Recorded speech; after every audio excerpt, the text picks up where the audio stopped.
morning and welcome to Money Wisdom, sponsored by Johnson Brunetti. I'm Natasha Lubchenko. We're teaching you smart ways to manage your money, and here with expert advice is Matt Pastor, a retirement income certified professional and financial advisor at Johnson Brunetti. Matt, thanks for joining us. Thank you for having me. So today we are talking about estate planning, important when thinking about retirement. Absolutely. And we do have some viewer questions. Will you help us out? More than happy to. All right, first one is from Shelly. Here's her question. Can proper estate planning help to avoid nursing home costs and inheritance tax? So absolutely. You know, one of the biggest things, the biggest focuses for most of people that are planning on retirement is, am I going to run out of money? Number two is making sure that whatever money they don't spend in retirement, they pass along to their beneficiaries, their kids, their grandkids.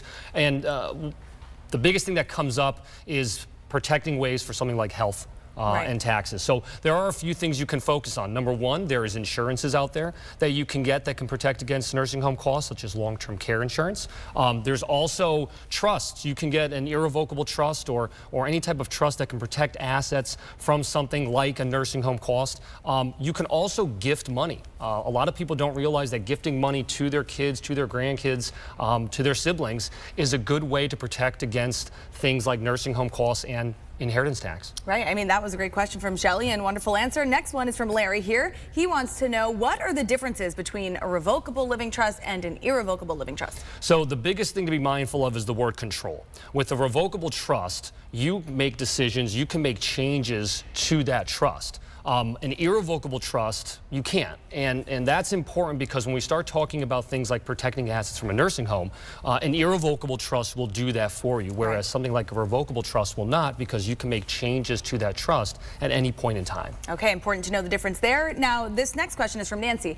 She asks, is it better to have a general or durable POA as we age? So POA, short for power of attorney. Yep. Nancy, that's a great question because we get this a lot, and there's a big difference between a power of attorney and a durable power of attorney. The biggest thing here is a power of attorney, you are able to assist while that person is alive and well. A durable power of attorney allows you to make decisions on someone else's behalf when they're incapacitated. That is significant, especially when we start to talk about retirement planning.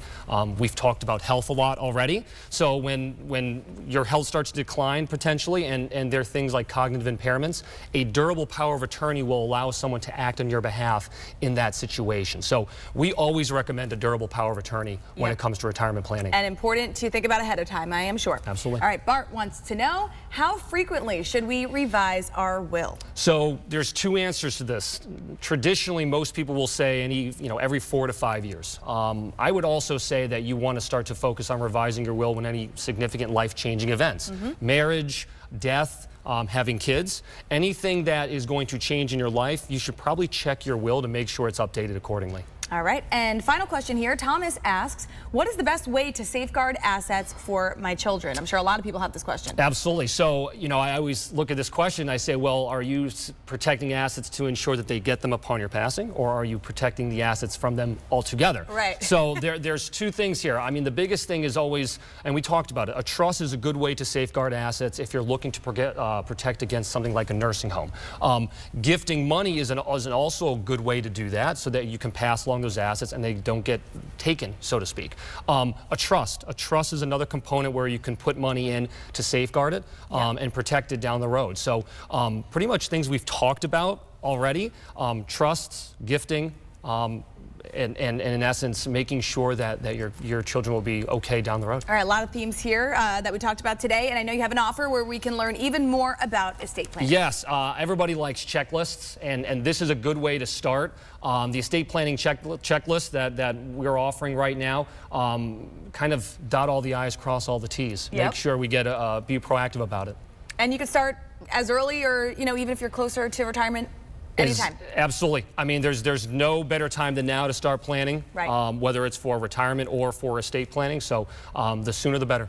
And a checklist always makes it easy. Matt Pastor from Johnson Brunetti, thank you so much. And again, if you would like to learn more and to receive this offer, visit MoneyWisdomTV.com. For CT Style, I'm Natasha Lubchenko. We'll see you next time.